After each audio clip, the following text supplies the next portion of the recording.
여러분 안녕하십니까. 정격시사 고성국입니다. 오는 14일에 있을 윤석열 대통령 탄핵 소추안 본회의 표결에 찬성하겠다 이렇게 공개적으로 밝힌 국민의힘 의원이 5명으로 늘었습니다. 한동훈 국민의힘 대표는 국민의힘 의원들이 표결에 참여해야 한다는 뜻을 밝힌 것으로 전해지고 있습니다. 표결에 어떤 영향을 미칠지 다양한 분석이 쏟아지고 있는 상황입니다.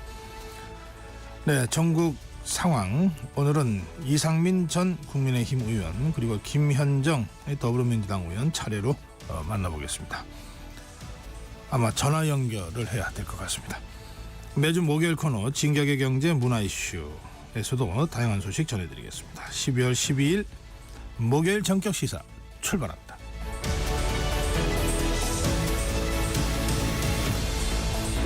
KBS 라디오 전격시사는 유튜브 라이브로 생방송 함께 하실 수 있습니다. 문자 참여해 주십시오. 짧은 문자 50원, 긴 문자 100원, 샵 9730입니다. 콩 어플 무료입니다. KBS 라디오 채널에는 정치, 경제, 사회, 문화 각종 명품 콘텐츠가 여러분을 위해 준비되어 있습니다. 구독과 좋아요 그리고 좋은 댓글로 여러분 KBS와 함께 해주십시오.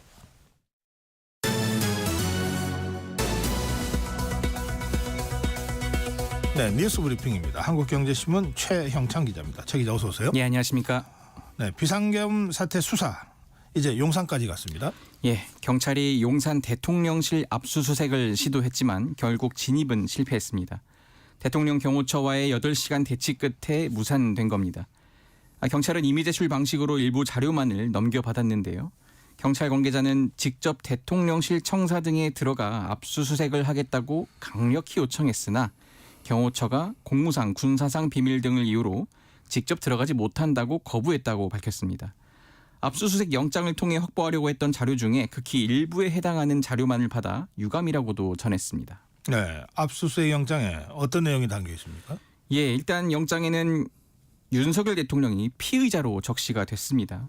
대통령실 내 국무회의실, 경호처, 101 경비단, 합참 지하 통제지휘실 4곳이 압수수색 대상이 되었습니다.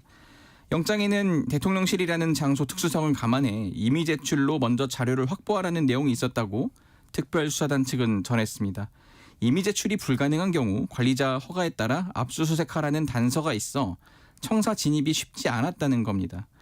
그간 경호처는 형사소송법상, 군사상, 공무상 비밀 유지가 필요한 장소는 감독관의 승낙 없이 압수하지 못한다는 규정을 들어 수사기관의 청와대 대통령실 경내 진입을 불허해 왔습니다. 실제 청와대 시절 수사기관은 경내에 진입하지 않고 외부인의 출입이 가능한 청와대 연풍문 등에서 임의 제출한 자료를 받아오는 형식으로 압수수색을 진행했습니다. 경찰은 이 밖에 경찰청과 서울경찰청, 국회 경비대를 압수수색해 관련 자료를 확보했습니다. 네, 경찰 특별수사단 조재경찰청장 김봉식 서울경찰청장을 긴급 체포했죠. 예, 두 사람은 내란 혐의로 어제 새벽 3시 50분쯤 긴급 체포됐습니다. 지난 3일 비상계엄 당시 경찰 인원을 동원해 국회의원 등의 국회 출입을 막은 혐의를 받고 있습니다. 이뿐만 아니라 어제 윤 대통령이 계엄 발표 3시간 전에 안가에서 경찰청장과 서울청장 그리고 국방장관 등을 불러서 작전을 설명한 것으로도 드러났습니다. 경찰은 내란 혐의는 사형까지 가능한 중범죄인데다 이 증거인멸 우려 등을 고려해 긴급 체포했다고 설명했습니다. 특별수사단은 관련 자료를 확보하기 위해 경찰청장과 서울청장 그리고 아직 조사를 받지 않은 국회 경비대장의 집무실에 대한 압수수색도 진행했습니다. 추가 조사를 거쳐서 구속영장 신청 여부를 결정할 방침입니다. 네, 그런데 이번 사건을 두고 수사기관들이 경쟁하듯 나서고 있었는데요. 경찰과 공수처 그리고 국방부가 같이 수사를 하기로 했습니까? 예, 지금 검찰은 일단 빠진 건데요. 경찰청 국가수사본부는 공수처, 국방부조사본부와 함께 이 비상계엄 사태를 합동 수사하기로 하고 공조수사본부를 출범시켰다고 밝혔습니다. 이 조직을 합치는 건 아니고요. 각자 수사를 하면서 필요한 부분을 이제 협력하겠다는 겁니다. 네. 경찰은 국수본의 수사 경험과 공수처의 영장 청구권 그리고 국방부 조사본부의 군사적 전문성 등 이 각 기관의 강점을 살려서 협력할 것이라고 설명했습니다.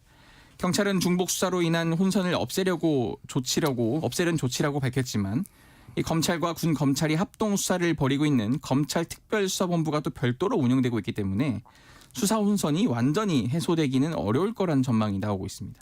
네. 자, 그러면 이번은 이 검찰 쪽 수사 상황 좀 전해드리죠. 김용현 전 국방장관 구치소에서 스스로 목숨을 끊으려고 했습니까? 예, 지금 김 전 장관의 구속영장이 발부된 그제밤 11시 50분쯤 김 전 장관이 서울 동부구치소 안에서 스스로 목숨을 끊으려 시도했다가 그런 걸 이제 법무부 교정당국에서 이제 발표했습니다. 지금 화장실에서 극단적 선택을 시도했는데 이 통제실 근무자가 출동해서 문을 열자 김 전 장관이 그걸 이제 포기했다고 법무부 교정본부장이 전했습니다. 법무부는 진료 결과 김 전 장관의 건강 상태는 이상 없이 양호하다고 밝혔습니다. 이런 경우에 조사가 미뤄질 수도 있을 텐데 어떻게 될 것 같습니까? 예, 일단 김 전 장관의 건강 상태가 확인되면서 검찰은 예정대로 김 전 장관을 불러서 4시간여 조사를 했습니다. 네 번째 조사이자 구속 후에는 첫 조사입니다. 네.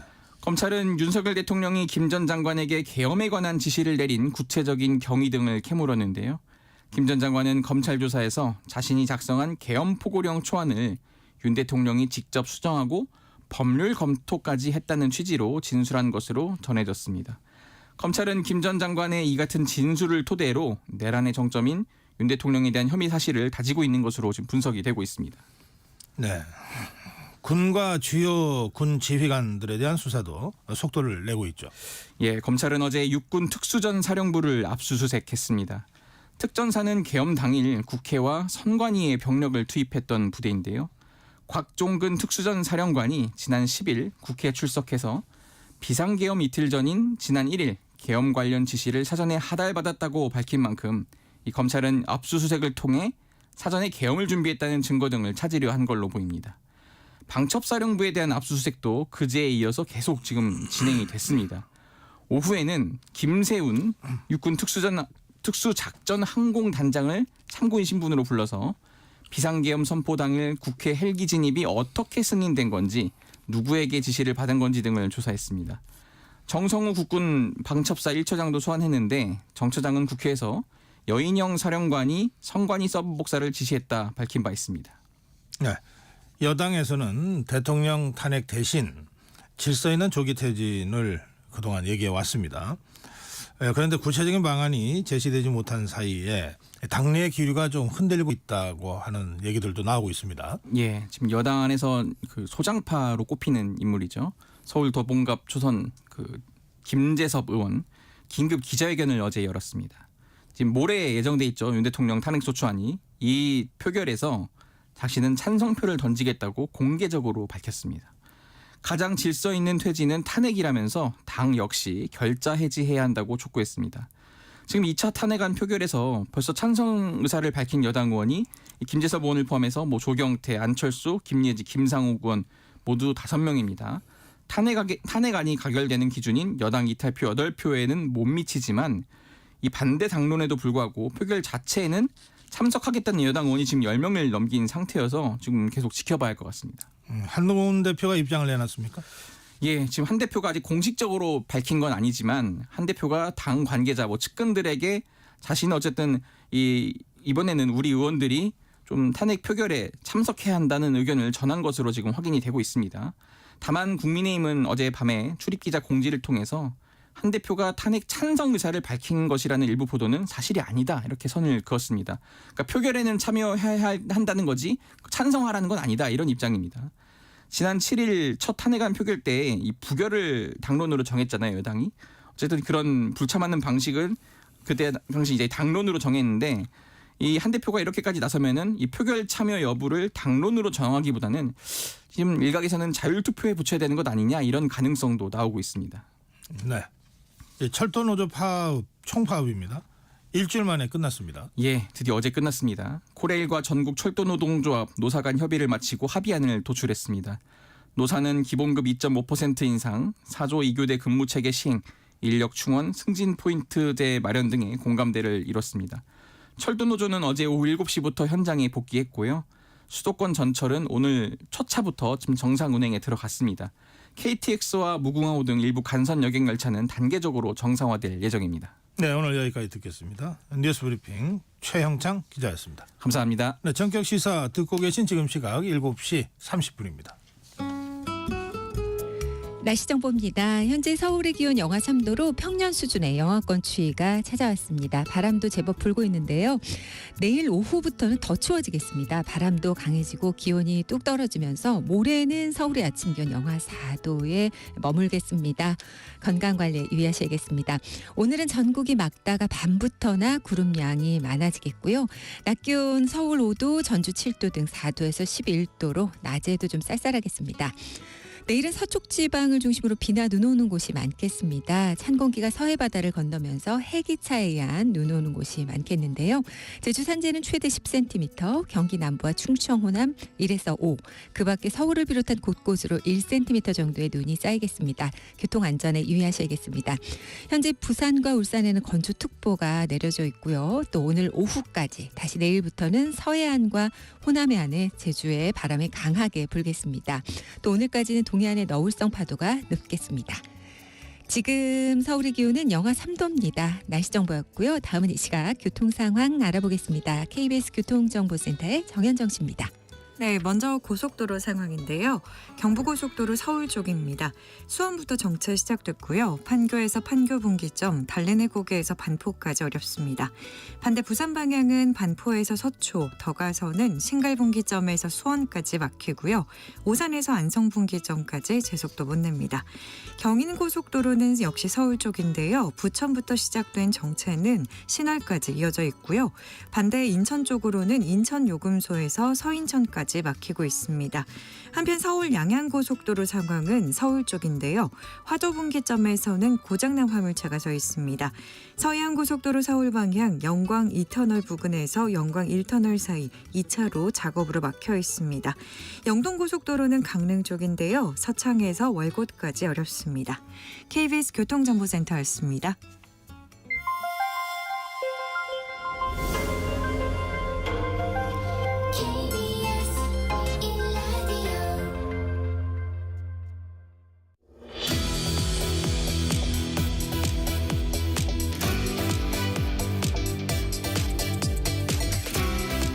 네, 여야 정치인들과 정치 현안에 대한 말씀 듣겠습니다.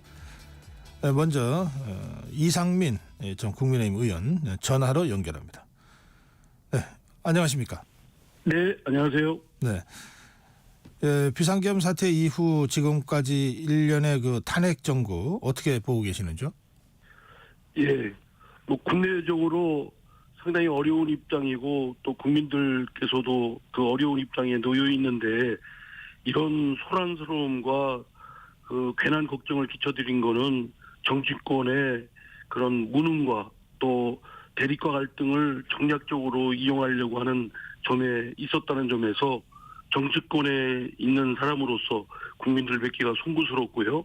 어쨌든 사태의 발생도 너무나 어처구니가 없는 일이지만 그 이후의 수습도 그냥 진상 규명이나 또는 책임 규명 그리고 사태 수습 또 국민 국정을 좀 안정시키는데 집중하기보다는 서로 그 선정적이고 또 이를 계기로 해서 그 정략적 이득을 얻으려는 것도 있는 것 같아서 매우 경계해야 될 일이라고 생각합니다.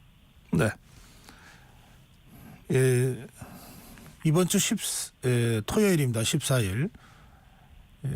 야권에서는 윤석열 대통령 그 탄핵 두 번째 탄핵안 표결을 하겠다고 예고하고 있는 상태입니다. 어떻게 전망하십니까? 제가 보기엔 뭐 그 지금 국민의힘 내부 흐름이나 분위기로 보면 그 탄핵 소추 표결은 가결은 뭐 피할 수 없는 상황 같습니다. 뭐 가결될 될 것이다라고 넉넉히 짐작이 되고요. 그러나 이제 저는 이렇게 뭐 몇 명이 그 국민의힘의 지금의 그 대우에서 이탈해서 탄핵 소추의 가결에 참여한다 이런 차원이 아니고 이 사태를 일으킨 데에 집권 여당으로서 책임과 또 사태를 수습하고 또 이를 하기 위해서는 또 돌파하기 위해서는 탄핵 정국을 오히려 정면으로 그 헤쳐나가는 것이 필요하다고 보고요. 그러면 탄핵 14일에 있을 탄핵 소추 표결에 있어서 그냥 몇 명 가담하는 정도에 있는 것이 아니라 국민의힘이 오히려 주도해서 그 탄핵소추를 표결을 가결을 하고 그리고 최종적인 건 헌법재판소의 결론을 내고 그 주어진 상황에서 사퇴 수습에 집중하는 것이 더 바람직하다고 생각됩니다. 네, 지금 그동안 국민의힘 내부에서 윤석열 대통령의 조기 하야를 요구하는 주장과 차라리 탄핵을 당하고 헌법재판소의 탄핵 심판을 받아보자 이런 주장이 이제 서로 맞서 왔는데 지금 의원님 말씀하시는 것은 차라리 탄핵 심판을 좀 제대로 한번 받아보자 그런 주장이신 것 같습니다. 예, 지금 한동훈 대표 또 그리고 그 TF 이양수 의원인가요? 네. 그래서 마련한 안은 2월, 3월 하야하고 그 이후에 그 60일 내에 이제 조기 대선을 치르자 이렇게 안이 나왔는데 네. 우선 국민적 그 어떤 분노나 이런 것들이 그거를 감당할 수도 없고요.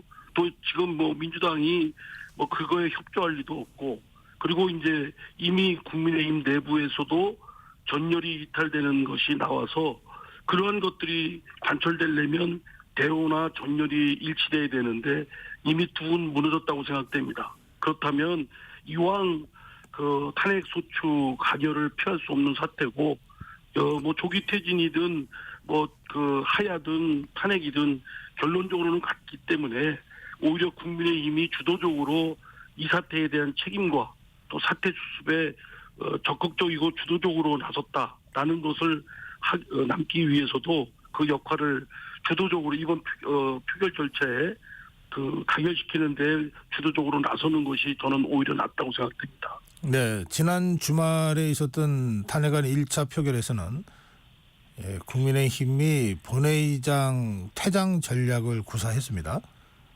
지금 이번에도 퇴장할 거다라고 하는 또는 퇴장해야 된다는 의견과 이번에는 다 들어가서 당당하게 표결하자 찬성이든 반대든 이런 주장이 맞서고 있는데요. 의원님은 어느 쪽으로 가야 된다고 생각하십니까? 저는 말씀드린 대로 그 가결되는 것을 피할 수 없고 이미 그 국민의힘 내부에서 몇몇 의원들이 자신은 표결 절차에 참여할 거고 또 찬성을 할 것이다라고 했거든요. 그리고 지금 흐름으로 볼 때는 가결될 것이 필연적인 피할 수 없는 상황이다. 그러면 이미 이렇게 뚝이 무너지고 전열이 흐트러진 상황에서는 그런 이런 표결에 들어가지 말자 또는 표결에 들어가서 부결시키자 이런 의견들은 다 이제 그 헛된 얘기라고 생각되고요.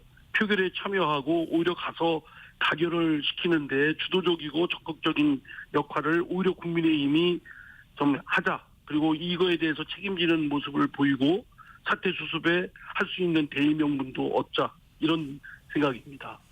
예. 그 조금 전에 그 말씀하시면서 국민의힘의 전국 안정화 TF가 제시한 2월 조기 하야 4월 대선 또는 3월 하야 5월 조기 대선 이 안은 더불어민주당 야권에서 받을 리가 없다 이런 말씀하셨잖아요. 예, 그렇습니다. 네. 지금 왜 그렇습니까? 대외적으로 이재명 대표나 또 민주당에서는 그건 그 국민의힘의 장꼼수다 이렇게 몰아버리니까 그런 진정성이 전달될 리도 없고 또 국민적 그 거리에 나와 있는 국민적 그 분노도 이를 수용하기가 어려운 정서라고 생각되고요. 분위기라고 생각되고요.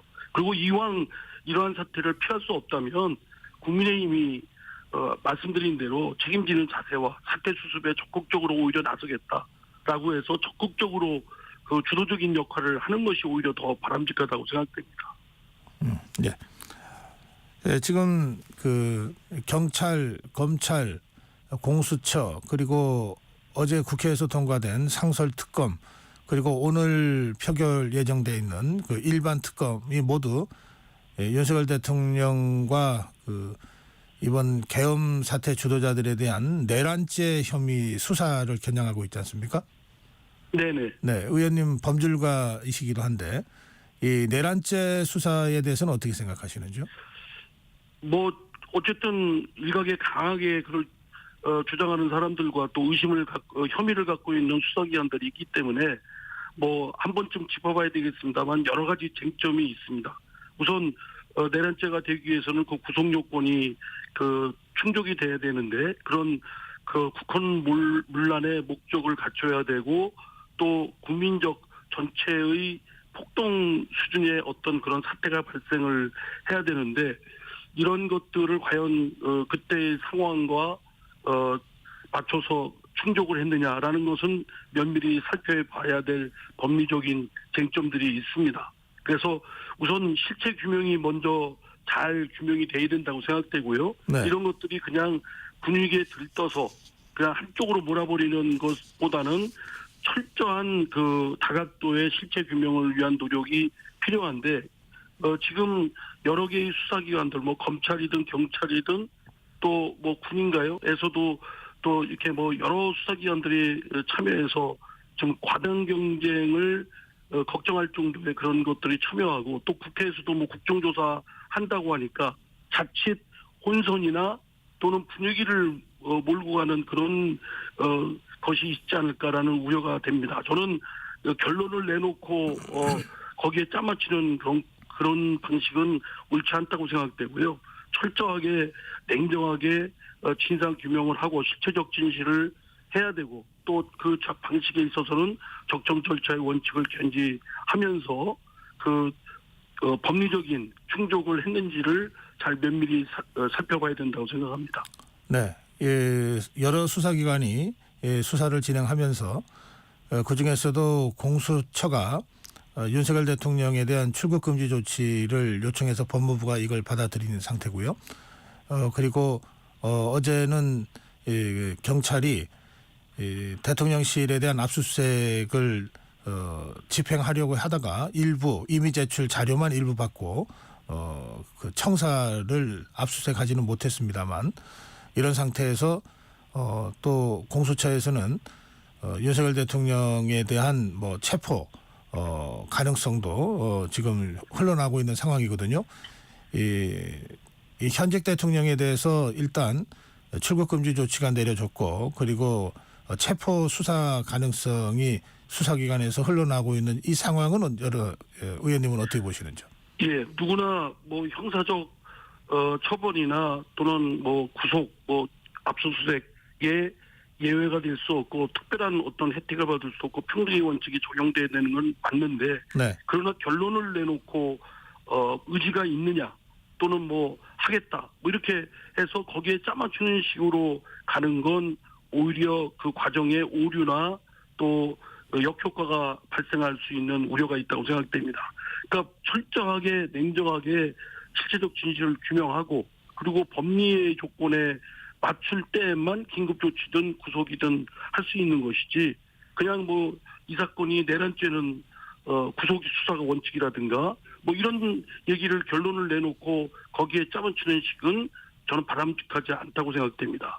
그 공수처장이 그걸 아무리 국회에서의 답변이라고 하더라도 수사가 완결되지 않고 지금 초동 단계에서 수사를 하는 입장에서 미리 결론을 공수처장이 내놓고 뭐 그렇게 비춰지는 모양은 별로 바람직하지 않다. 물론 뭐 그때 정청래 법사위원장이 그렇게 유도한 측면도 있었지만 이런 때일수록 그 담당하는 담당자들은 굉장히 신중하게 모든 사태가 정리되고 그거에 대해서 사실적 법리적 검토가 완결된 다음에 결론을 내야 마땅하다고 생각됩니다. 네, 지금 의원님 지적하신 부분, 국회에서 수사기관의 책임자를 불러서 수사 의지가 있느냐 이렇게 다그치듯이 질문하면 수사기관 입장에서 의지가 있다고 얘기할 수밖에 없을 테니까 그렇습니다. 그런 식으로 해서 몰아가는 것으로 수사가 완결되어서는 안 된다 이런 취지의 지적이시군요.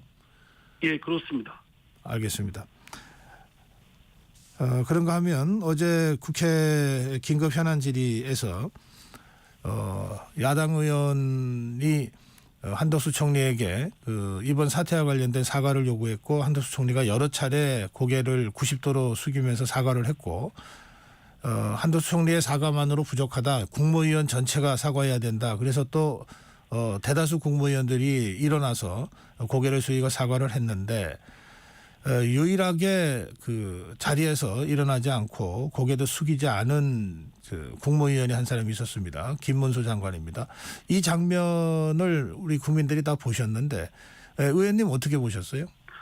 저는 양측면이 좀 문제가 좀 있다고 생각됩니다. 어느 경우든 그 지나친 것은 오히려 아니함만 못한 부족함만 못한 꼴이 될 수가 있거든요. 네. 국무총리가 국무위원을 대표해서 정부를 대표해서 사과를 했으면 그를 수용하고 다른 질문으로 진행하는 것이 나은데 정국민의원을 일으켜서 또 사과하는 모양을 낸 것은 그 뜻은 알겠지만은 그러나 보기에도 너무 좀 그래도 일국의 장관들이고 국무위원인데 그들의 리더십은 도외시하고 그 모양이 아주 안 좋은 모양을 연출을 했다는 측면도 있고요.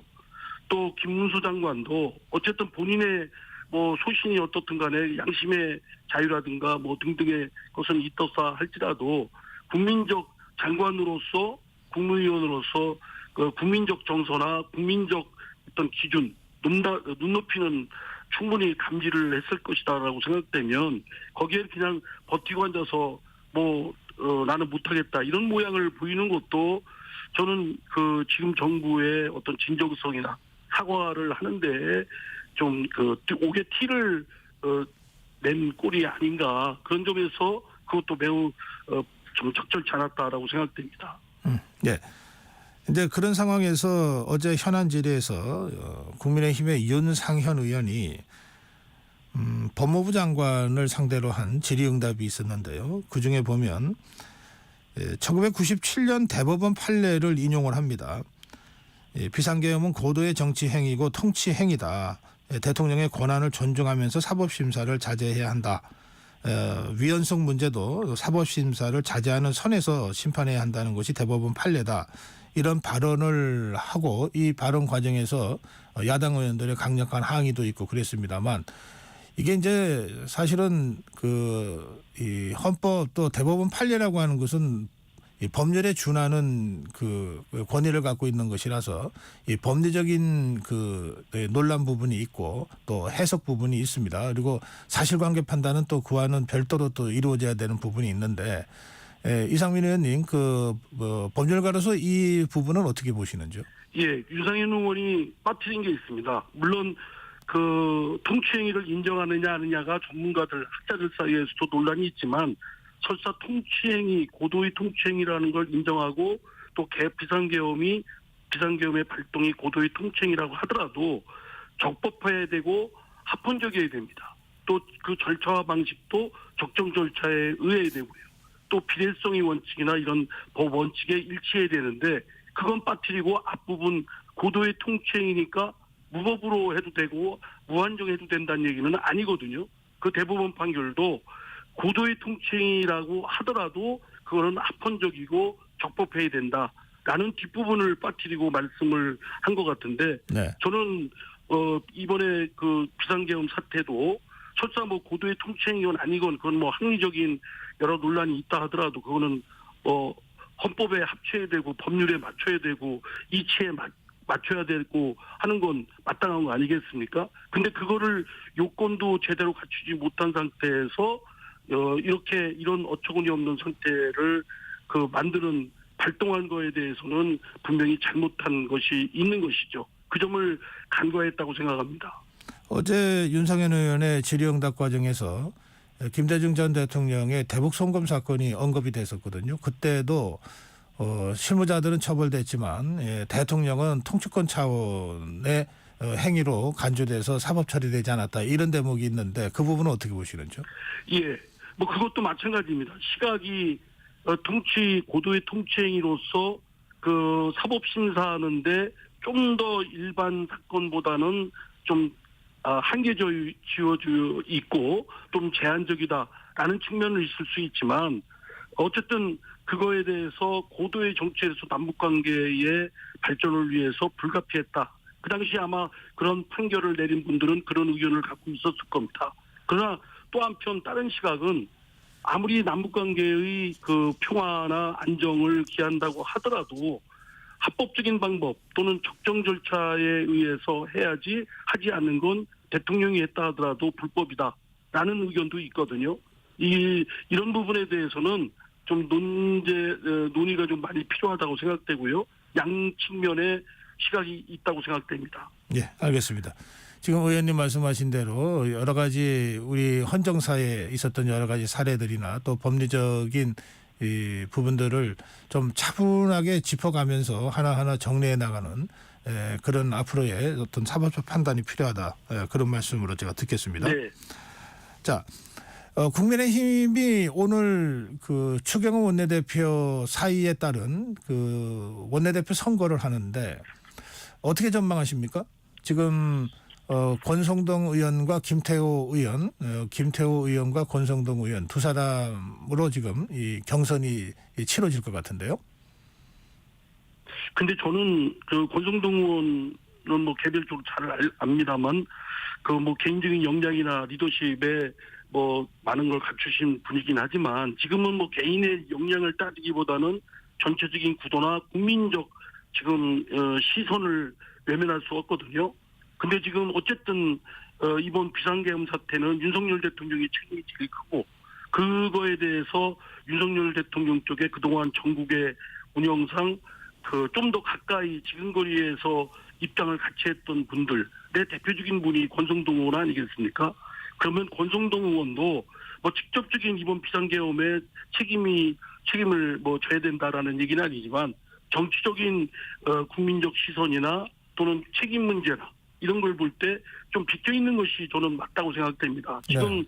권성동 의원이 어쨌든 국민의힘의 원내대표로 선출될 경우에는 지금 국민의힘이 이 비상계엄의 공범자다 또는 공동의 책임이 있다라는 것에 벗어나기가 쉽지 않는 수렁 속으로 빠질 우려가 있습니다. 어떻게든 이 전국을 헤쳐나가고 국민의힘이 바로 서기 위해서는 책임지는 자세도 필요하고 또 이걸 수습하는 데에 국민적 신뢰와 뒷받침이 필요하다고 생각되거든요. 그런 네. 점에서는 지금까지 윤석열 대통령과 좀 더 입장을 같이 했던 분들은 비껴 있는 것이 오히려 저는 바람직하다고 생각됩니다. 예, 지금 의원님 말씀하신 그 같은 그 말씀의 취지와 같은 얘기를 한동훈 대표가 한 것으로 이렇게 보도가 되기도 했습니다. 그런데 그 얘기가 나온 김에 그 한동훈 대표가 지난번에 그 한도수 총리와 함께 그 공동 국정운영 방안이라고 하는 것을 긴급 담화를 하지 않았습니까? 예. 네, 그 부분 관련해서 한덕수 총리는 그 담화문을 발표하는 그 시점까지 보지도 못했다. 뭐 이런 또 진술을 하고 있습니다. 그 상황은 어떻게 보십니까? 이게 그러니까 또 하나의 위헌 논란으로 지금 비화됐는데요. 그것도 좀 섣부르고 경솔했다고 생각됩니다. 어쨌든 지금의 이 사태는 헌법을 위반하고 법률을 위반했다는 것 때문에 생긴 문제인데 그러면 그럴수록 아무리 어렵고 시간이 걸리다 하더라도 합헌적이고 합법적으로 해야 되지 않겠습니까? 근데 전혀 법적 근거 없이 헌법적 근거나 법률적 근거도 없이 그 여당의 그 대표가 국정에 직접 뭐 이렇게 주도하고 책임지겠다라고 비춰지는 것처럼 물론 그 다음에 이제 한동훈 대표는 그런 뜻은 아니다. 뭐 당정 협의 차원이었다. 뭐 이런 했습니다만 어쨌든 그 여당 대표가 그렇게 전면에 나서서 국정을 주도하는 것처럼 또는 대통령을 대체하는 것처럼 비춰진 모습은 좀 조급했고 좀 경솔했다고 생각됩니다. 예. 아무리 사태가 좀 급하고 또 분위기가 격앙돼 있다 할지라도 그럴수록 더욱더 철저하게 냉정하게 절차를 짚고 넘어가야 되고 합법적이고 합헌적으로 나가야 된다고 생각합니다. 네. 네, 의원님 마지막 질문이 될 것 같습니다. 여론 전문기관 미디어 리서치가 뉴스핌의 의뢰로 지난 8일 전국 만 18세 이상 남녀 1,007명을 대상으로 ARS 진행한 조사인데요. 이 조사 내용은 여론조사 심의위원회 홈페이지에서 확인하실 수 있습니다. 이 질문에 차기 대통령으로 누가 적합하냐는 질문이 있었고 응답자의 52.4%가 이재명 대표라고 꼽았습니다. 그러니까 지금 이런 상황에서 조기 대선으로 가면 이재명 대표가 차기 대통령이 당선될 가능성이 제일 높다고 하는 여론조사로 해석이 됩니다. 반면에 그렇다 하더라도 사법 리스크는 여전히 있는 것 아니냐라고 하는 반론도 만만치 않은데 이 문제 관련된 의원님의 생각을 듣고 싶습니다. 예, 지금 우리 한국 정치에 있어서 가장 큰 결함은 지금 비상계엄 사태를 일으킨 윤석열 대통령도 있지만 그 이재명 대표 또 민주당의 그와 따르는 그 공범자들의 책임도 큽니다. 그 이재명 대표의 사법적 리스크 여러 건의 중대범죄 의혹이 있고 여러 건의 형사재판을 지금 받고 있지 않습니까? 이 사법적인 리스크 부분을 그 비상계엄 사태로 덮어를 버리거나 면죄부가 될 수 없다고 생각됩니다. 알겠습니다. 저는 윤석열 대통령이 책임을 지고 퇴출이 돼야 된다고 한다면 퇴출이 돼야 하듯이 이재명 대표도 네. 사실은 지금 사태에 그 큰 방탄국회, 방탄정당으로 전락시킨 책임이 크기 때문에 알겠습니다. 퇴출돼야 될 대상인데 오히려 지금 여론조사에서는 차기 대통령으로 네, 의원님 시간이 다 돼서 여기까지. 대해서는 네, 여기까지 매우 듣겠습니다. 안타깝게 생각하고. KBS 라디오 기후위기 대응 캠페인 지구를 안녕하세요. 중앙대학교 경제학부의 김정인 교수입니다. 유엔에서는 앞으로 기상재난은 점점점 더 늘어날 것이다라고 하는 암울한 예측을 하고 있습니다. 한국 같은 경우에 2013년서부터 2023년까지 총 피해액이 한 16조 정도 됩니다. 4조 정도가 피해액이고 복구하는 데 들어가는 비용이 12조 정도 들었다. 비수도권이 굉장히 많은 경제적 피해를 입는다. 그래서 경북이 1등, 2등이 강원도. 특히 우리나라에서는 폭우로 인한 피해가 가장 많이 발생하거든요. 전체 피해액 중에서 한 70% 정도가 폭우로 일어나는 거고 전반적으로 하수, 배수 시스템 다각도로 구축을 시켜놔야 된다. 산업단지 같은 경우에 아주 치명적일 수 있거든요. 한 2년 전쯤에 경험했던 것이 포항제철에서의 산업단지가 엄청난 폭우로 인해서 범람에서 들어온 것 때문에 공장이 정지되고 협력사 중소기업들이 다 정지됨으로써 약 2조 정도의 피해를 봤다고 할 정도로 내가 직접적 피해자가 될 수 있다는 인식을 갖고 정부와 기업들이 투자할 수 있게 하도록 하고 건설적인 비판자, 감시자 역할들을 소비자들은 해줄 필요가 있겠다. 뜨거워지고 있는 지구. 지금 우리의 문제입니다. KBS 라디오 기후위기 대응 캠페인 지구를 지켜라 였습니다.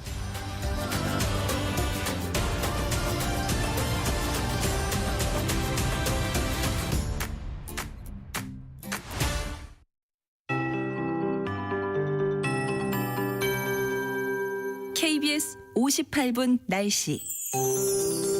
오늘 내륙 중심으로 평년 수준의 추위가 이어지고 있습니다. 대부분 영하권이고요. 경기 북동부와 강원 산지 등에는 영하 5도에서 영하 10도까지 내려간 곳이 많습니다. 내일 오후부터는 바람도 더 강해지고 기온이 뚝 떨어지면서 더욱 추워집니다. 모레는 서울의 아침 기온 영하 4도에 머무는 등 전국적으로 춥겠습니다. 건강관리에 유의하셔야겠습니다. 오늘은 전국이 맑다가 밤부터 구름이 많아지겠습니다. 낮 기온은 서울 5도, 전주 7도 등 4도에서 11도 분포가 되겠습니다. 내일은 전국이 흐린 가운데 서쪽 중심으로 비나 눈이 오는 곳이 있겠습니다. 주로 경기 남부와 충청 호남은 1에서 5cm, 그 밖에 곳곳으로 1cm 정도의 눈이 오겠고요. 제주 산지에는 최대 10cm의 폭설이 예보되어 있는 만큼 주의해 주셔야겠습니다. 부산과 울산에는 건조특보 발효 중입니다. 대기가 건조하고 또 영동과 영남 역시 건조한 곳 있어서 주의해 주셔야겠고요. 또 오늘 오후까지 그리고 또다시 내일부터 서해안과 호남 해안 제주에는 바람이 강하게 불겠습니다. 오늘 동해 남부 해상과 제주 먼바다 물결은 높겠고요. 내일 오후부터는 대부분 해역의 파도가 높아지겠습니다. 또 오늘까지 동해안의 너울성 파도가 높아서 이 점도 주의해 주셔야겠습니다. 지금 서울의 기온은 영하 3.3도입니다. 강혜정입니다.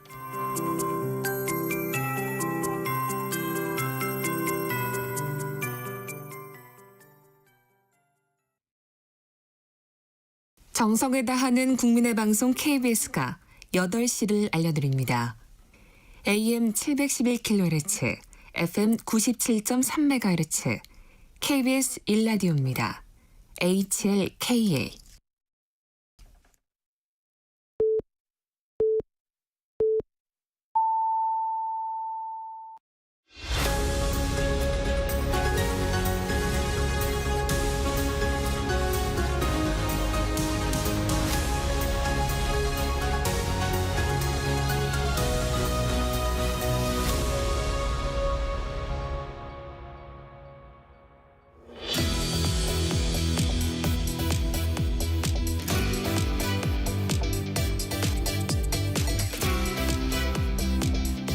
네, KBS 라디오 전격 시사 함께하고 계십니다.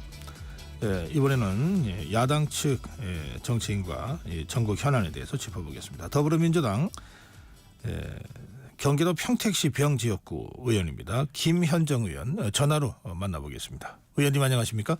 네, 안녕하십니까. 김현정입니다. 네. 의원님 지금 상황을 어떻게 보고 계시는지요? 지금 대단히 국가적 위기 상황이죠. 그래서 지금 어제 윤석열 대통령에 대해서 이제 압수수색이라는 강제 수사에 착수를 했는데요.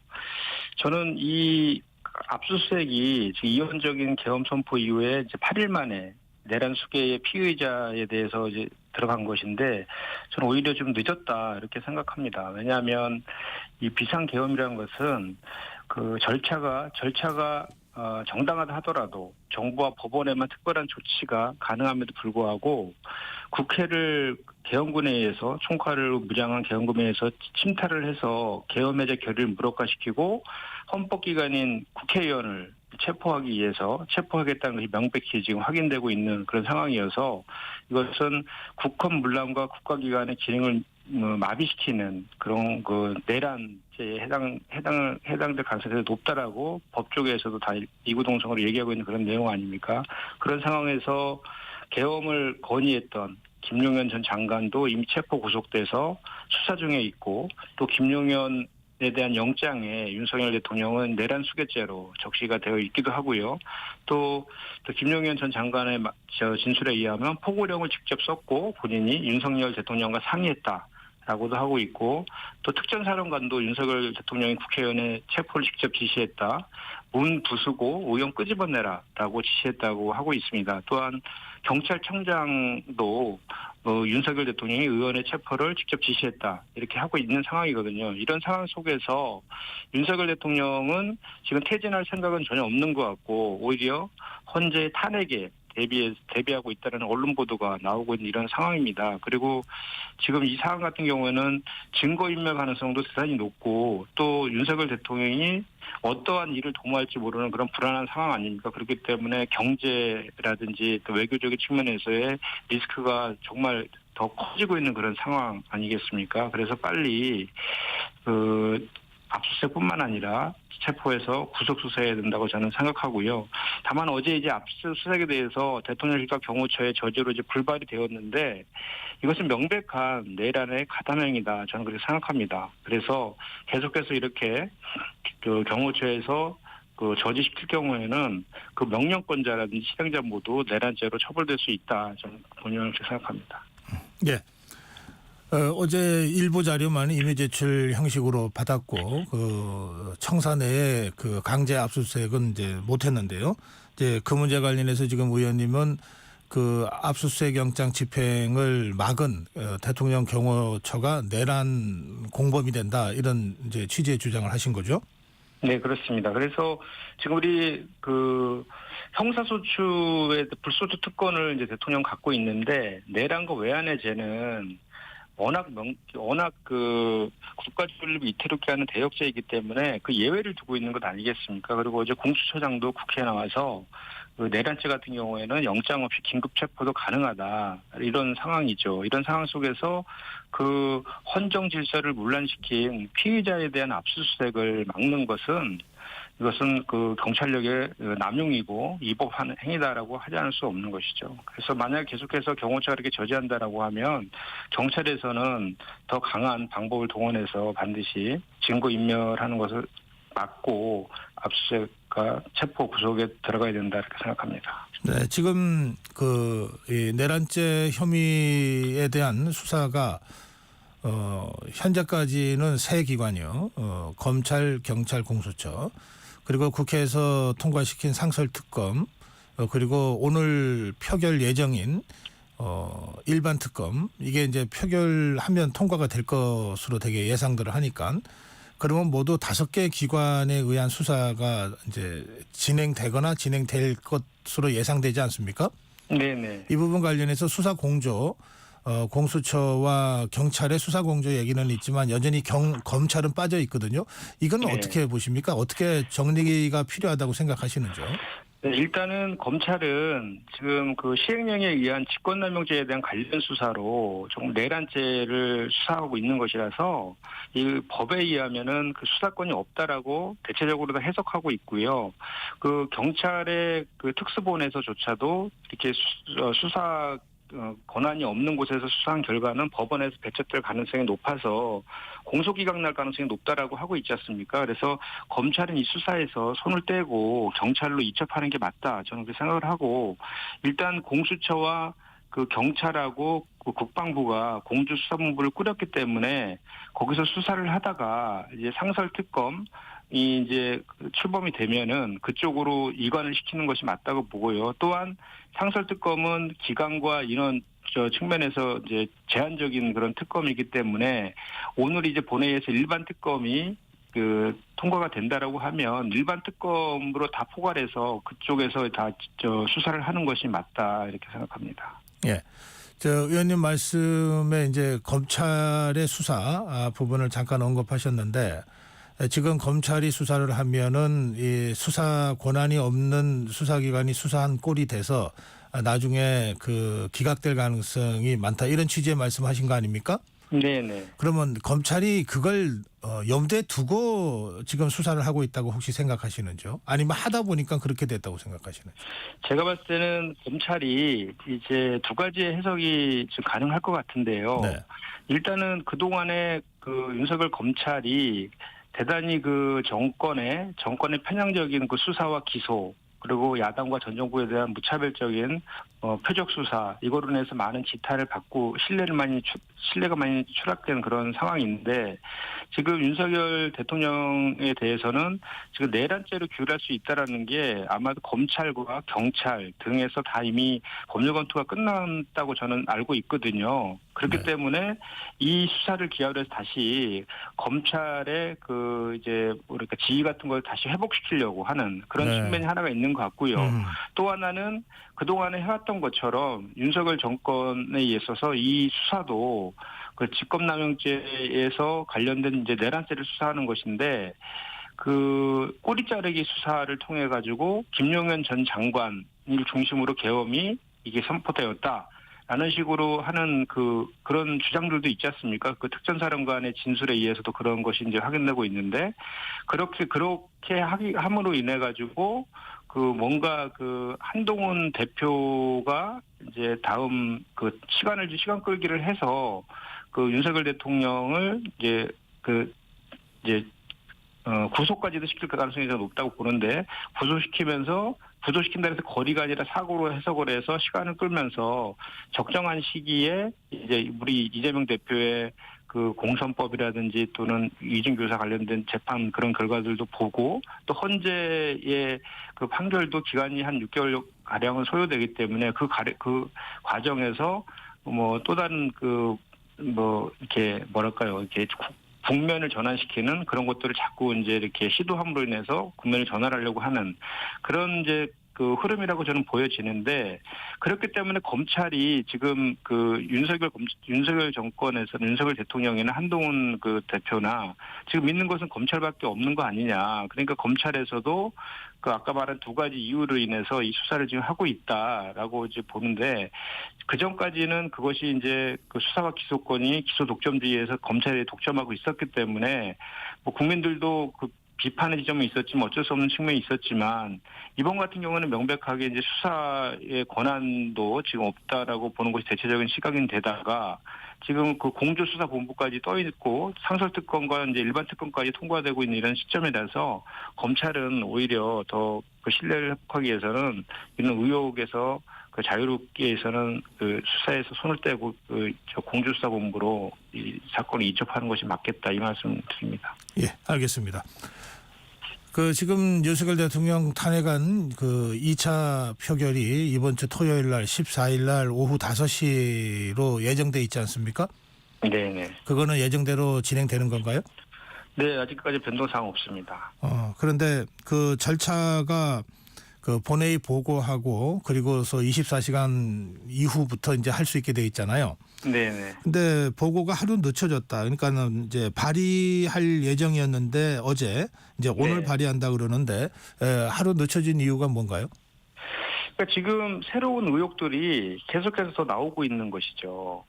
그래서 어제도 하루 사이에 많은 의혹들이 제기되고 그래서 그런 것들을 그 이제 탄핵 사유로 더 추가하거나 이렇게 하기 위해서 이제 그 시간이 좀 된 것이고요. 네. 예, 다른 특별한 이유는 없습니다. 그래서 예정대로 14일 날 표결이 될 거다. 네, 그렇습니다. 네. 그런데 그 국민의힘의 중진 의원들이 우원식 국회의장에게 지난번에도 토요일 날 오후에 탄핵안 표결이 있었는데 이번에도 토요일 날 한다 그러는데 좀 날짜를 좀 평일 날로 조정해 달라. 토요일이 여러 가지 이유로 부적절하다. 이런 건의를 했다고 알려졌습니다. 또 우원식 의장도 참고하겠다 이렇게 대답을 했다 그러는데요. 그 네. 국민의힘 의원들, 중진 의원들 몇 명이 우원식 의장한테 요청을 한 건데 이 부분은 어떻게 보시는지요? 일단 첫 번째로는 그 국민의힘 중진 의원들이 지난 1차 그 탄핵 그 표결에도 그 참석하지 못하게 하는데 중추적 역할을 했다라고 해서 비판을 받고 있는데 지금 그 1분 1초가 정말 시급한 시기입니다. 아까도 말씀드렸지만 경제나 안보라든지 모든 측면에서 지금 그 불확실성이 지금 증폭되고 있어서 대단히 이기적인 그런 상황이고 또 윤석열 대통령도 또 무슨 일을 도모할지 모르는 이런 상황 속에서 하루라도 빨리 이 질서 있는 퇴진은 헌법에 규정된 탄핵이 유일한 방법이라고 생각하지 않습니까? 그렇기 때문에 빨리 그 절차를 해서 이번 주 토요일 날 통과시키면 될 것인데 또 그 제안을 한 것으로 봐서는 이번 주 토요일에도 또 집단으로 또 불참을 하려고 하는 거 아니냐라는 생각이 먼저 들어서 대단히 우려스럽다 그 말씀 먼저 드리고요. 네.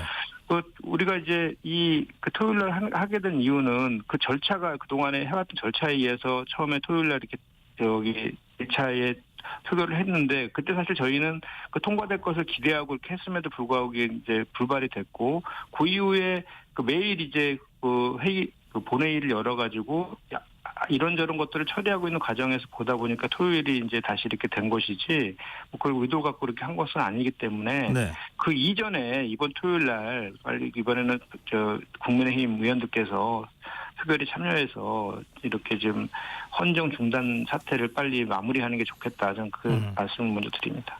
예, 더불어민주당이나 야권 입장에서는 최대한 빨리 이 일을 처리하기 위해서 일정을 하다 보니까 토요일이 된 거지 일부러 무슨 의도를 갖고 토요일 날 한 것은 아니다. 따라서 조정할 이유가 없다. 이런 말씀이시죠? 네, 이번 주에 통과돼야 된다고 생각합니다. 알겠습니다. 자, 그런데 야권의 의지만으로 이게 통과가 안 되는 게 현재의 국회 의석 구성 아닙니까? 야권 전체가 다 찬성표를 던져도 192석이니까요. 그래서 지금 국민의힘의 동향, 국민의힘 내부 상황을 모든 언론이 주목할 수밖에 없는데 지금 어떻게 파악하고 계십니까, 의원님은? 일단 명시적으로 그 탄핵 찬성을 표시한 의원이 이제 5분이시죠. 5분이고 표결에는 참석하는데 월직을지 모른다는 분까지 하면 6분이 지금 그 표결에는 참석하겠다라고 명시적으로 지금 한 것이고 네.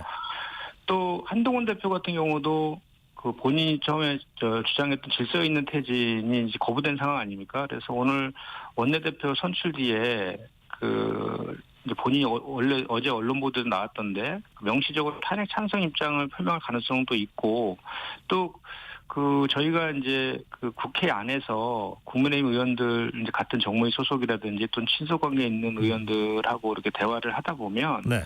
지금 많이 안에서 지금 그 이탈할 가능성이 높아요. 그래서 오히려 가결이 필요한 8번 훌쩍 넘어갔고 한 20-30표 정도 갈 수도 있다. 지난번에 저는 그 상설 특검이 그 하나의 예가 아닌가 하는 생각을 하고 그렇게 되기를 또 고대합니다. 네, 상설 특검 표결 때 국민의힘 쪽에서 23명이 찬성한 것으로 그렇게 집계가 되더라고요.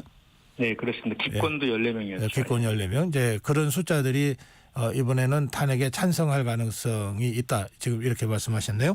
그렇습니다. 그리고 알겠습니다. 또 한 가지는 예.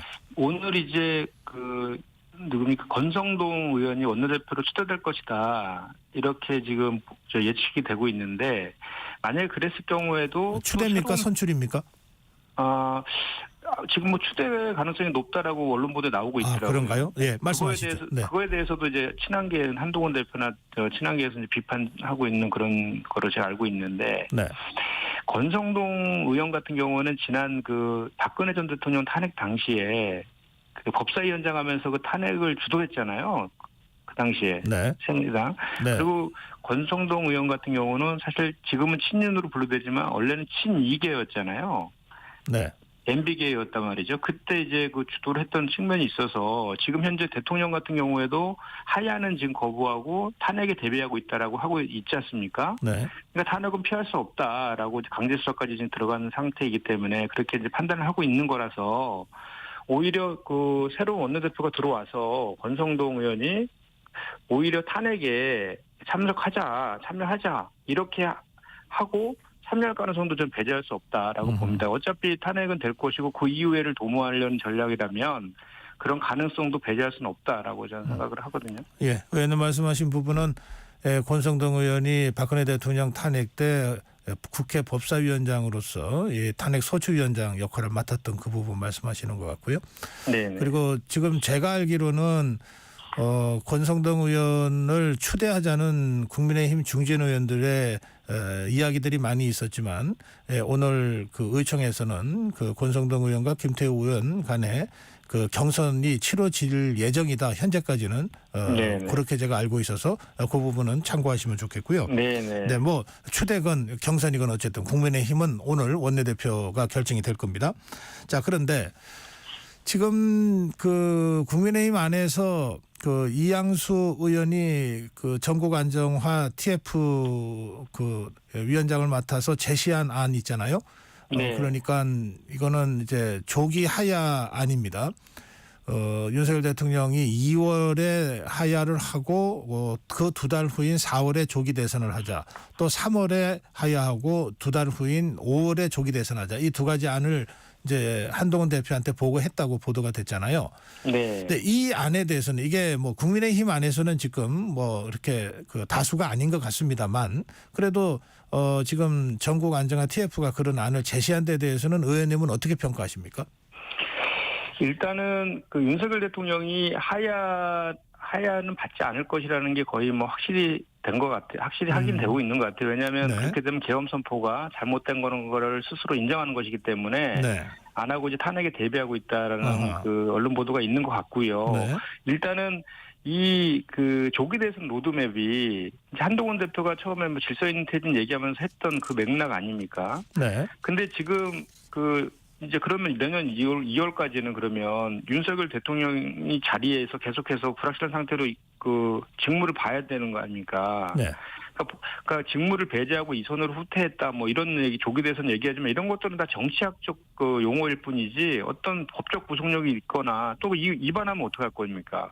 그런 거에 대한 아무런 방지책이 없기 때문에 법적으로 그래서 그거 관련된 것은 오히려 지금의 전국을 더 이렇게 혼란에 빠뜨리는 그런 방법이 아닌가 저는 그렇게 생각을 하고요. 네. 이제는 모든 국민들이 원하듯이 지금 뭐 노래까지 나와갖고 불리고 있는 그런 상황인데 일단 이번 주 토요일 날 명백하게 헌법에 규정된 탄핵의 절차에 의해서 직무를 정지시키고 그 윤석열 대통령은 그 내란 그 수괴 피의자로서 그 수사를 제대로 받아야 된다 이렇게 생각합니다. 그리고 그렇게 탄핵을 시킨 이후에 예를 들어서 그 여야가 머리를 맞대고 그 이후에 전국을 어떻게 할 것이냐에 대한 논의들은 뭐 개헌을 포함해서 다 저는 가능하다 이렇게 생각합니다. 그런데 지금은 탄핵이 전제되지 않은 상황에서 다른 것들을 얘기하는 것은 그 자체가 또 하나의 꼼수라고 국민들한테 비춰질 가능성이 대단히 높다 이렇게 생각합니다. 예. 예, 그런가 하면 어제 국회 본회의 현안 질의에서 국민의힘의 윤상현 의원이 박성재 법무장관을 상대로 그 질의하는 과정에서 그 본회의장이 좀 소란이 있었다고 전해지고 있는데 윤상현 의원의 주장, 그러니까 비상계엄은 고도의 통치 행위로서 사법 판단의 대상이 안 된다는 대법원 판례를 인용하면서 김대중 대통령 때 대북 송금 사건 때도 그랬다. 이제 이런 취지의 주장을 하다가 야당 쪽에서 강력한 항의가 있었고 그랬다고 하는데 그 부분 의원님 어떻게 보셨나요? 저도 그 현장에서 그 얘기 듣고 정말 깜짝 놀랐습니다. 이거 정말 역사에 남을 그 발언을 했다 그렇게 생각하는데 지금 온 국민이 지금 현직 대통령이 그 내란 수계에 내란 수계로 지금 이렇게 수사를 받고 있는 상황 속에서 그걸 통치행위라고 하면서 그걸 감싸는 그런 것을 보고 본인도 국회의원 아닙니까? 국회의원들을 다 체포해서 가두려고 했고 국회를 안지 마비시키려고 했는데도 그런 그 발언을 한 거에 대해서 정말로 어이가 없다라는 생각을 하지 않을 수가 없고요. 그 대법원 판례도 인용을 했는데 그것은 앞부분에 옛날에 그 박정희 정권 때 유신이나 뭐 이런 거 할 때 그때 통치행위라는 그 논리를 많이 썼던 것인데 어디 한 50년 전에 돼 있던 그 논리를 끄집어내서 최근에 그 이후의 대법원 판결들은 다 바뀌어 있습니다. 그러니까 민주적 기본 질서를 위반했을 경우에는 통치행위를 하더라도 사법심사의 대상이 된다라고 하는 것이 대법원의 일관된 입장이거든요. 근데 그 앞부분 있는 것은 빼버리고 과거에 있는 것만 가져와 가지고 통치행위 주장하는 걸 보고 이제 이 국민의힘 의원들이 이 프레임 전환에 나섰구나. 이제는 법리 공방을 또 벌려서 이 탄핵이라든지 내란죄에 대한 물타기를 하고 있는 거 아니냐. 그래서 이렇게 하다가는 정말 국민의힘 역사의 심판을 면치 못할 것이다. 그리고 국민 저항권에 더 크게 직면할 것이다라는 생각이 그 현장에서 저절로 들었습니다. 네. 그런가 하면 아까 이상민 전 의원하고 대담할 때도 잠깐 나왔던 얘기인데요. 어제 그 더불어민주당 야권 의원의 이 현안질에서 그 한덕수 총리에 대한 사과 요구가 있었고 한덕수 총리가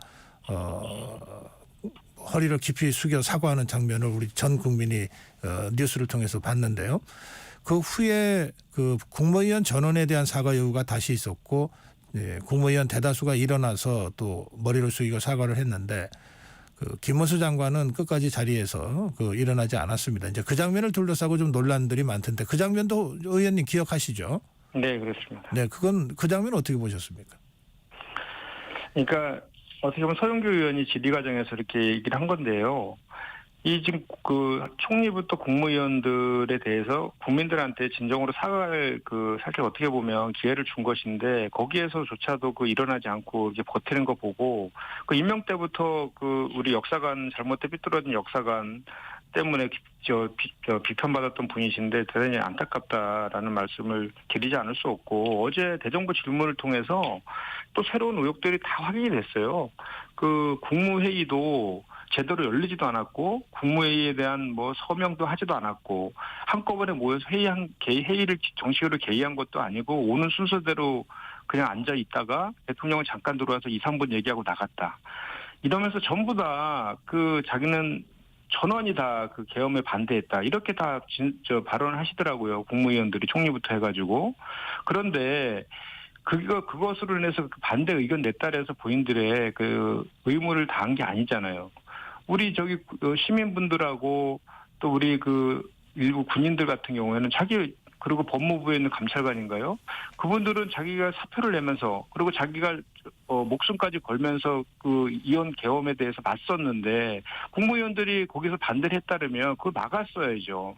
하다못해 나와서 언론에다가 얘기했으면 못했을 거 아닙니까? 그런 거 하나도 안 했으면 그게 소위 말해서 내란에 가담하거나 또는 방조했다라고 충분히 해석이 가능한 거 아니겠습니까? 그런 이유로 지금 총리부터 해서 경찰이나 이런 특수본에서 지금 소환 조사를 지금 다 통보한 그런 상태 아니겠습니까? 지금 국무위원들이요, 한덕수 총리랑도 마찬가지로 지금 본인들이 아직도 이 상황의 엄중함을 모르는 것 같아요. 오히려 자꾸 본인들 빠져나갈 생각만 하고 있는 것 같고, 박성재 법무장관 같은 경우는 내 코가 석자라는 발언까지 하더라고요.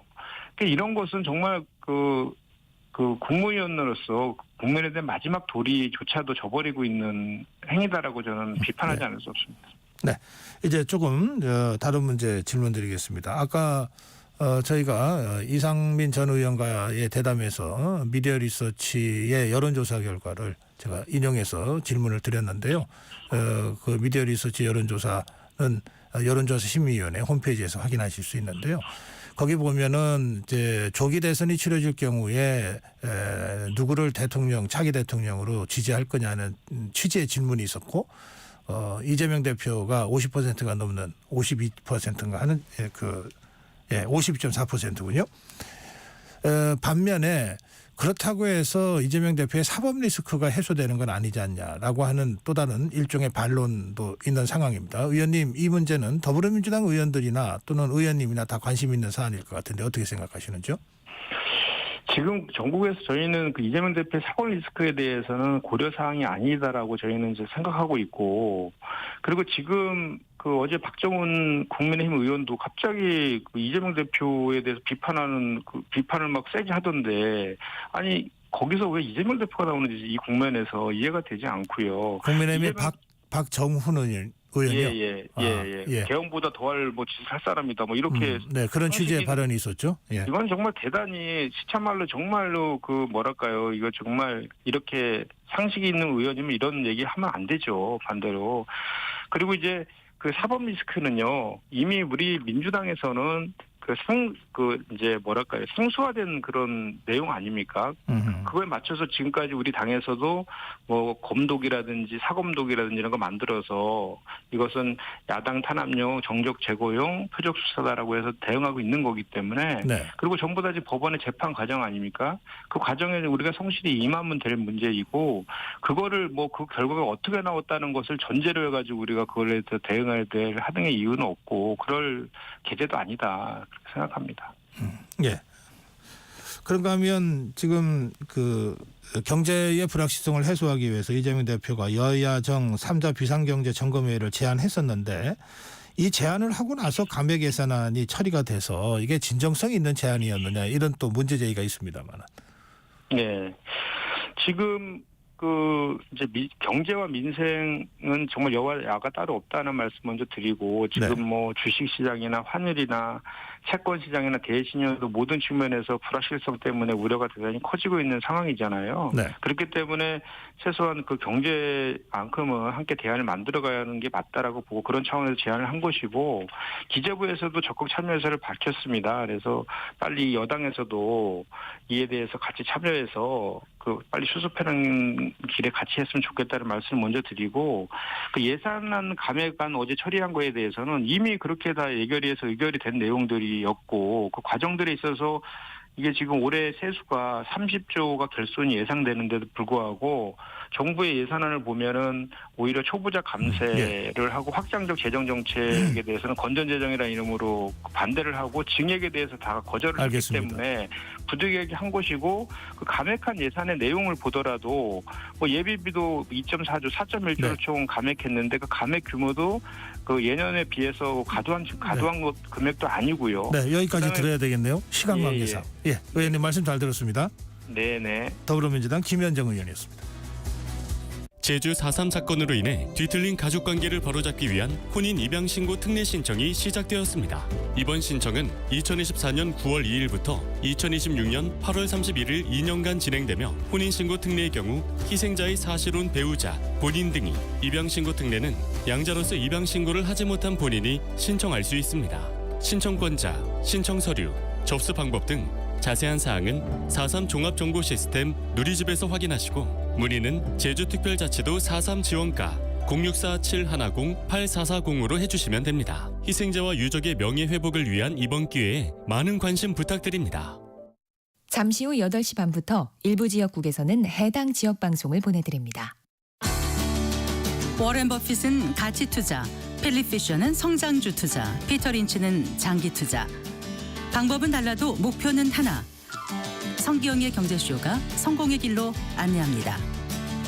깊이 있게, 명쾌하게, 지금 이 시대 경제에 관한 모든 것을 알려드립니다. 평일 오후 4시 5분 성기영의 경제쇼와 함께하십시오.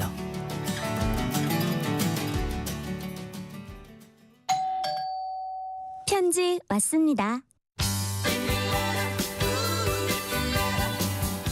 퇴근길 지친 당신에게 힘이 되는 뉴스를 전해드립니다. 매일 저녁 5시 5분 당신과 함께 읽는 세상 이야기 KBS 1라디오 뉴스레터 K. 지금 시각은 8시 30분입니다. KBS.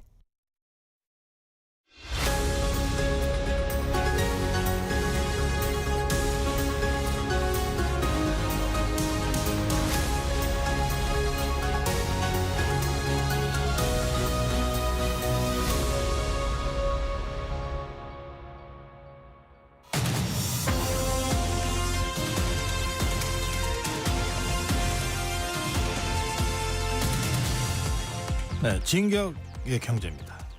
네, 서강대학교 경제대학원 김영희 교수입니다. 교수님 어서 오십시오. 예, 안녕하십니까. 네, 지금 정치 상황이 매우 불안정하고 불투명하고 혼돈 속으로 지금 계속 들어가고 있어서 이것이 우리 경제에 미치는 영향이 좋을 리가 없다고 하는 것은 다 상식적으로 아시고 이미 몸으로 느끼고 계실 것 같아요. 예. 지금 경제 상황 어떻게 진단하고 계신지 정리 좀 해주세요. 예, 사실 우리 경제가 어려운 상황인데요. 이번 사태로 더 어려워지지 않을까 이렇게 생각됩니다. 우리 구조적으로 잠재 성장률이 하락하고 있고요. 그다음에 모든 전망 기관이 내년 경제 성장률을 낮추고 있어요.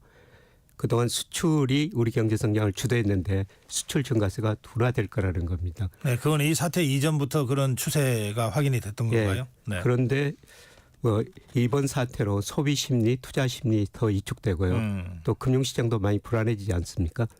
예, 그리고 대신인도도 좀 하락할 것이다. 사실 얼마 전에 우리가 선진국 국채지수에 편입되면서 우리도 금융시장 경제는 선진국에 편입되지 않을까 이런 전망도 많았었는데요. 이번 사건으로 역시 한국은 외국인들이 신흥시장이다. 지금 이런 평가가 많이 나오고 있는 것 같습니다. 네. 지금 포괄적으로 이제 말씀을 해주셨는데 지금 환율이 제일 큰 문제다라고들 말씀하시는데요. 예. 네, 지금 환율 상황은 어떻습니까? 예, 환율이 한때가 1,440원이 넘었었습니다. 이렇게 환율이 많이 오르는 이유는요. 네. 앞으로 저 경제가 불확실해질 것이다. 예, 그래서 주로가 한국 리스크 이런 것이 많이 작용해서 환율이 지금 굉장히 높은 수준까지 올라와 있습니다. 이게 전망이 불투명하고 불안하면 우리 한국 돈보다 이렇게 달러를 갖고 있어야 되겠다든지 이 돈보다는 금을 갖고 있어야 되겠다든지 그런 식의 심리가 작동합니까? 예, 그렇습니다. 예, 사실 이전부터 그 트럼프 트레이드라고 그래가지고요. 예, 미국 물가가 오르고 또 금리가 오를 것이다. 그래서 달러가 강세를 보였었어요. 네. 예, 그러면서 우리 원화 가치가 떨어졌었는데요. 이번 사태로 우리가 한국 리스크까지 포함되면서 환율이 더 급등해 버렸죠. 이제 문제는 환율이 여기서 더 오를 것인가. 그 환율이나 또는 뭐 물가나 증시 폭락 같은 경우에도 이렇게 심리적 마지노선이라고 하는 거를 말씀하시던데 전문가들이 예. 환율 경우에는 그 심리적 마지노선이라고 하는 게 있습니까? 얼마입니까? 그게 처음에는 그 1,400원이었다. 1,400원이 넘어서니까 이제 1,450원이다. 아하. 혹은 1,500원이다. 이게 이제 기술적으로 그렇게 이야기를 하는 겁니다. 네. 네, 그러나 시장은 늘 변하기 때문에 뭐 심리적 마지노선 그거는 제가 보기에는 없는 것 같습니다. 그냥 하는 말이다. 예. 그 IMF 때는 뭐 2,000원까지도 올라가고 그러지 않았습니까? 예, 일시적으로 2,000원 근처까지 갔었죠. 예. 네, 그때 아마 1,970원 뭐 이 정도까지 갔었습니다. 네. 자, 그랬는데 지금 이 환율이 지금 급등했다가 약간 안정세입니까? 아니면은 여전히 불안합니까? 아직도 불안한 상태인데요. 네. 근데 우리 환율이 새벽 2시에 끝나거든요. 아. 네, 그런데 오늘 새벽 보니까 네. 1,430원대로 약간 환율이 더 이상 오르지는 않고 1,435원까지 종가 기준으로 올랐다가 오늘 새벽에 조금 안정됐습니다. 네.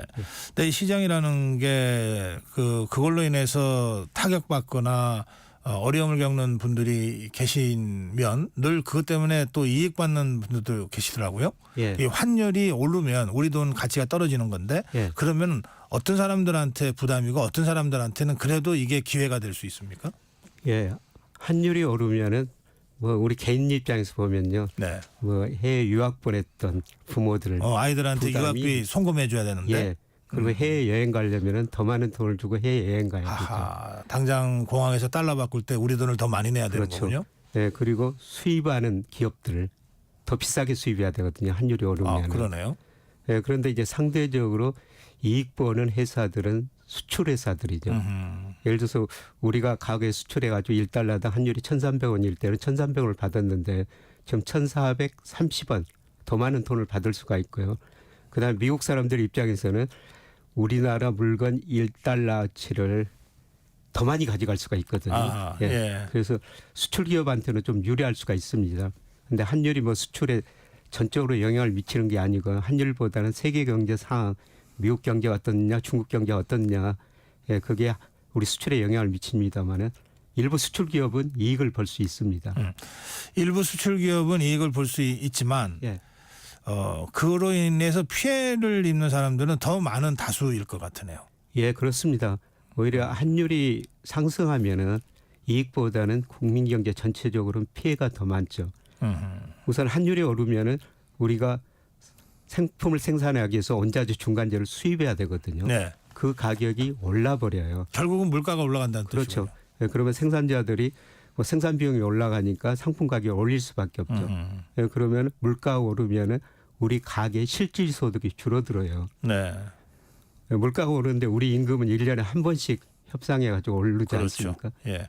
그 사이 물가가 오르면은 우리가 실질적으로 쓸 수 있는 돈이 줄어들어 버립니다. 그럼 그게 내수를 결국은 위축시키겠네요. 그렇죠. 지금도 내수 어려운데 네. 뭐 물가가 오르면은 실질 소득이 줄어들어 가지고 내수가 더 어려워지게 되는 겁니다. 그리고 생산 단가가 올라간다는 뜻 아닙니까? 수입을 해서 만들어야 되니까. 예. 그러면 국제 경쟁력도 떨어지는 거네요. 예, 그렇죠. 우리 상품 가격이 올라가면은 우리 상품 가격이 상대적으로 비싸지니까 경쟁력도 떨어지죠. 그래서 우리 수출도 덜 될 수가 있습니다. 그래서 그러니까 결과적으로는 수출하는 업체한테 도움이 될지 몰라도 실제로 우리 수출 경쟁력도 떨어지는 부정적 영향이 있다. 예. 그러면 정부에서 이 환율이 계속 올라가는 걸 막아내야 되는 거 아니에요. 예. 근데 이걸 함부로 개입하면은 또 이게 감시국가에 걸리잖아요. 예, 그렇죠. 지금 미 재무부가 우리를 환율 관찰 대상국에 지금 지정을 해놨거든요. 우리 대미 무역수지 흑자가 너무 많다. 우리 경상수지 흑자가 많다. 아하. 이런 식으로 여기다가 이제 우리가 외환시장에 적극적으로 개입해 보면은 환율 조작국으로 지정할 수가 있는 것이죠. 그때는 굉장한 불이익을 우리가 받게 되죠. 예, 그렇게 됩니다. 예. 만약 미국이 우리를 환율 조작국으로 지정해 버리면요. IMF를 통해 가지고 협상을 해야 돼요. 아하, 예. 네, 그 협상이 원만하게 타결되지 않으면은 미국 공공기관이 우리 상품을 수입 못하게 만들어 버립니다. 네. 뭐 거기까지는 가지는 않을 것 같습니다. 거기까지는 안 이런 위험도 가겠죠. 있다는 겁니다. 예. 자, 그런 상태에서 지금 정부가 할 수 있는 그 수단이 좀 제한적일 수밖에 없는데 지금 정부가 이 환율 안정을 위해서 어떤 일들을 지금 계획하고 있습니까? 예, 우리 대외 여건이 튼튼하다. 이걸 계속 우리 정부가 강조하고 있는 거죠. 네. 예, 사실 우리 대외 여건은 괜찮습니다. 우리 대순 금융자산이 지난해 9월 말 현재 9,778억 달러요. 외국인들이 가지고 있는 우리 금융자산보다 우리가 가지고 있는 금융자산이 훨씬 더 많다는 것입니다. 외국의 금융자산들이? 예, 그렇습니다. 네네. 예, 그리고 단기예처가 많으면요. 외환이 빠져나가지고 우리가 위험한 순간에 올 수도 있거든요. 그렇죠. IMF 때 그런 식으로 예. 우리가 당했었는데. 네, 그때 단기예처 비율이 50%가 넘었었어요. 네. 그런데 지금 한 23% 안팎입니다. 네. 그래서 단기예처가 걱정할 수준이 아니다. 정부가 이런 데이터를 강조하고요. 네, 그다음에 우리 외환보유액이 4,154억 달러예요. 아, 4천억 달러를 유지하고 있습니까? 예. 여전히? 예. 그래서 이게 넘냐 낮냐 이거는 논쟁거리입니다만 이게 환율이 계속 올라가면 고환율이 되면 이 외환 보유가 점점 줄어들게 됩니까?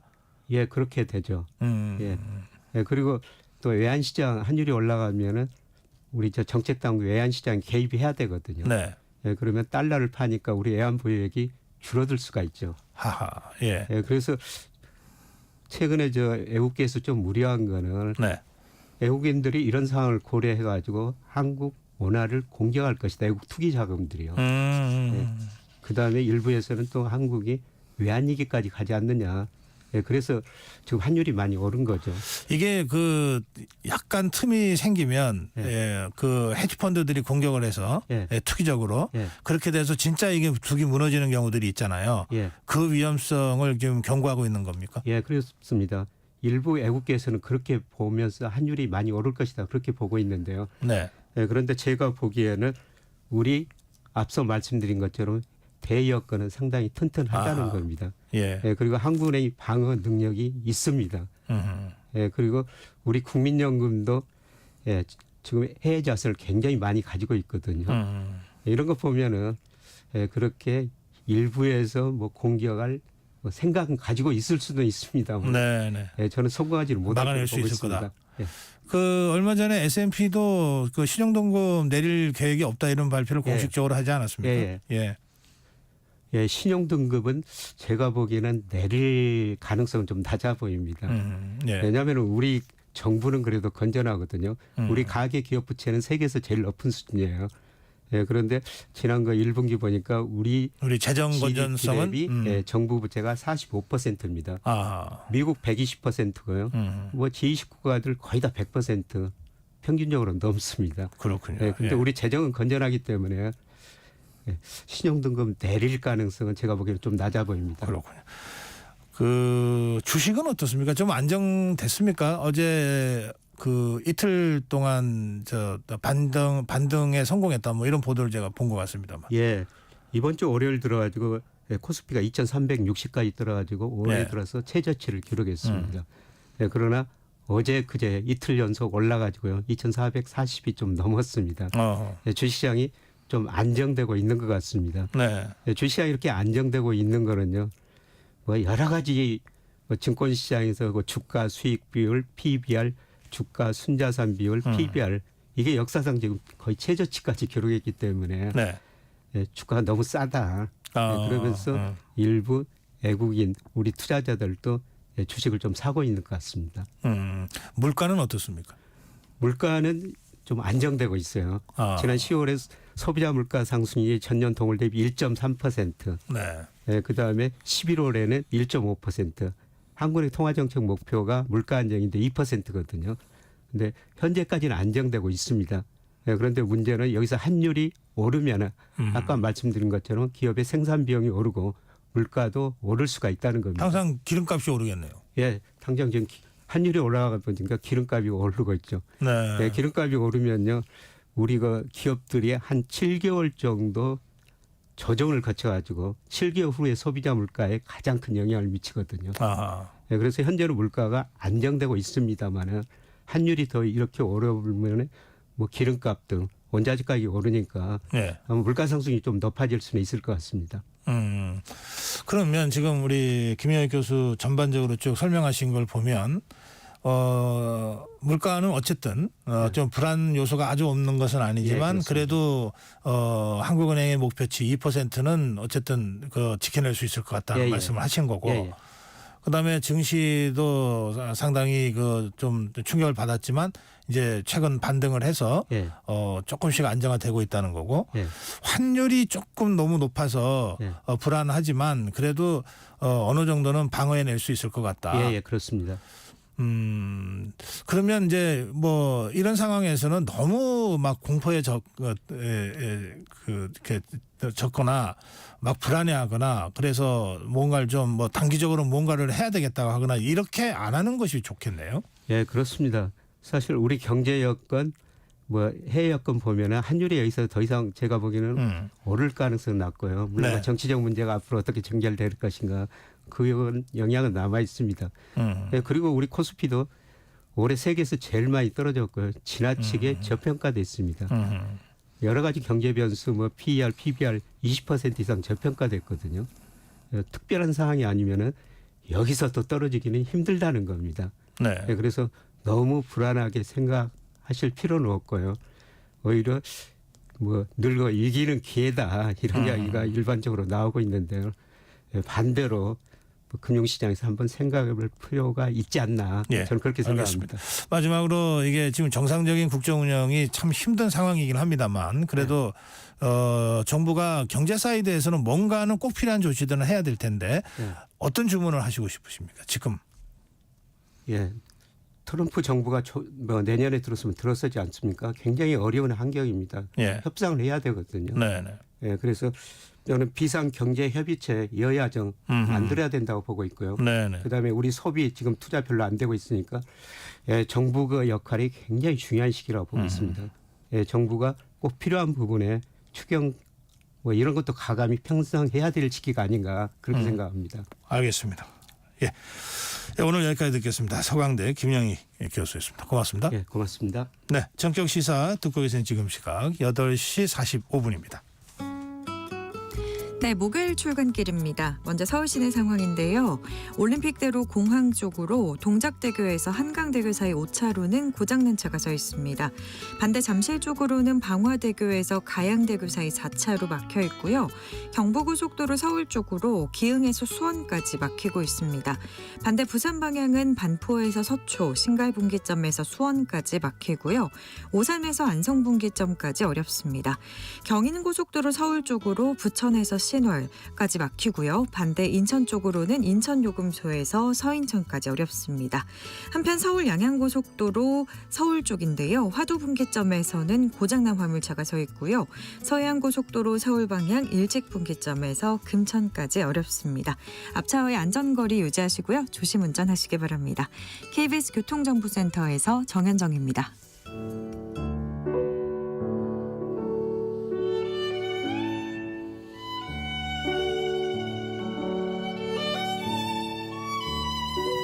네, 문화 이슈입니다. 김원식 문화평론가 모시겠습니다. 평론가님 어서 오세요. 네, 안녕하세요.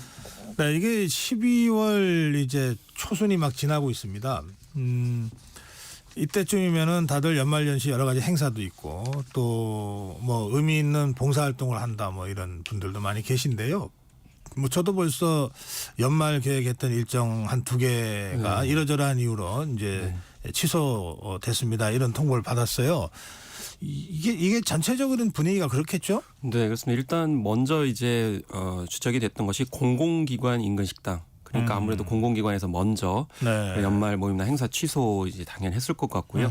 그러다 보니까 연쇄적으로 뭐 컨벤션, 호텔, 공연장 등이 예약 취소 문의가 이제 잇따르고 있다라는 겁니다. 그래서 기업과 이제 개인으로까지 번지고 있는 그런 분위기인데 호텔업계 같은 경우는 연말 모임 행사뿐만이 아니고 내년 1, 2월 행사 같은 경우도 지금 취소되거나 줄어들고 있는 그런 상황이라고 합니다. 그러다 보니까 아무래도 소상공인 또 지역 경제에 미치는 영향 그래서 많은 소상공인들이 연말 그래도 대목을 기대를 했었는데 지금 빨리 이게 불확실성이 해소가 돼야 된다라는 목소리들을 내고 있고 또 정치권에서 좀 여기에 관련된 관심을 갖고 이제 특단의 조치를 취해야 되는 거 아니냐라는 목소리가 나오고 있습니다. 네. 영화나 공연 같은 경우에는 이 12월 1월이 어떤 때입니까? 비수기입니까? 성수기입니까? 사실은 이제 11월 달부터 분위기를 잡아야 되거든요. 근데 이제 이 계엄 시국이 12월 초에 있다 보니까 이번 주말에 완전 직격탄을 맞았습니다. 그래서 9.3% 넘게 감소를 했거든요. 그래서 윤 대통령이 탄핵에 이제 직면해 있어가지고 이제 지난 토요일의 경우에는 12만 명이나 관객이 극장에 안 간 것으로 이렇게 나타났습니다. 그래서 이번 연말을 굉장히 기대를 했어요. 왜냐하면 코로나19 때문에 뭐 여름까지도 뭐 힘들었다라고 이제 얘기를 했고 아무래도 이제 겨울 되니까 별다른 이슈가 없을 거라고 생각을 했거든요. 그런데 그래서 위키드라든지 모아나2라든지 1승과 같은 대작들이 이제 몰렸었는데 이 생각하지 못한 이제 복병을 만난 겁니다. 심지어는 뭐 괜찮아 같은 경우는 개봉을 무기한 연기를 했어요. 언제 개봉할지 모르고 또 이 영화 동화지만 청부림나 같은 경우는 이제 제작 보고회 같은 행사를 이제 생략하는 그런 상황이 이루어가지고 극장계는 좀 긴장을 많이 하고 있습니다. 소방관이라는 영화가 4일날 개봉됐는데 이게 뭐 정치 불똥을 맞았습니까? 이게 쉽지 않은 길이 계속 펼쳐지고 있는 이제 영화가 돼버렸는데요.